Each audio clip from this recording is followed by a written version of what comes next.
To have you with us here on RT. Our top story, there are conflicting reports from Libya where fierce fighting is allegedly underway in the rebels' main stronghold, the city of Benghazi. But Libyan authorities claim Gaddafi troops have nothing to do with the attack. For more on this, we go live to Tripoli and RT's Paula Sleer, who is standing by. Hello, Paula. So has the ceasefire announcement failed to halt the fighting in Libya? Well, as you say, we're also hearing conflicting reports in terms of what is the reality on the ground at the moment. According to the Gaddafi regime, it is adhering to that immediate ceasefire that it called for yesterday, Friday afternoon. It says, contrary to reports that we're hearing from rebel fighters, it is not attacking the rebel stronghold of Benghazi. In fact, the Gaddafi regime has gone so far as to say it is the rebels who are not adhering to the ceasefire and that they're the ones who are on the offensive. A very different story emerging from opposition leaders. They're insisting that the city of Benghazi is under attack.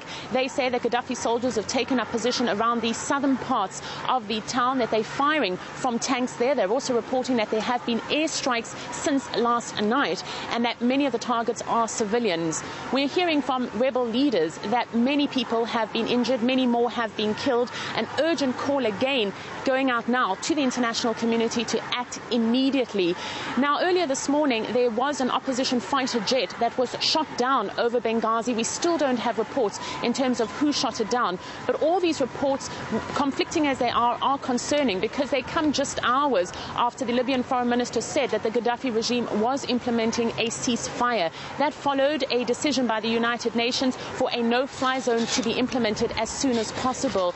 The situation on the ground really remains dire, and certainly the sense here, the mood here, is that time is running out for the international community to react if indeed it plans to do so. The concern is that if these reports are true, that Gaddafi's men are in fact firing on the city of Benghazi, by the time the no-fly zone is implemented, it will be very hard for the foreign countries to discern and to do anything inside Benghazi, because essentially it will be hard to tell the difference between civilian targets and Gaddafi targets. Now, the summit to plan action against Gaddafi will start shortly in Paris. How close do you think we are to seeing a third side in this conflict? Well, we certainly have heard an increase in urgent calls by opposition leaders for the international community to get involved in light of what they say is fighting that's happening on the ground caused by the Gaddafi regime. This emergency summit is set to be held in Paris. The leaders attending have indicated that if Gaddafi is in fact breaking the ceasefire, they will be very soon to act. And then I guess we could see a no-fly zone being implemented as soon as tonight, Saturday. Britain has already indicated that it sent its Typhoon and Tornado jets to this part of the world. They also say that they are on board to launch military strikes as soon as possible. The same word coming out of France. Now, the American President Barack Obama has given an ultimatum to Gaddafi. He says that if in fact his forces are fighting, if they are not adhering to the ceasefire, and if in fact they are not allowing for humanitarian access, well, then the international community will act immediately. What are you hearing from the locals about possible international engagement?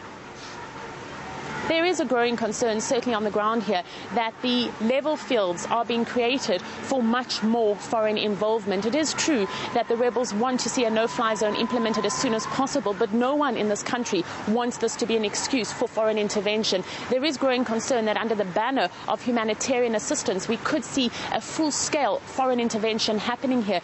The whole idea of a no-fly zone has shortcomings. You need to remember that when a no-fly zone was implemented in Iraq, Saddam Hussein remained in power there for another 10 years. In Bosnia, after the no-fly zone was implemented, then we had the Srebrenica massacre.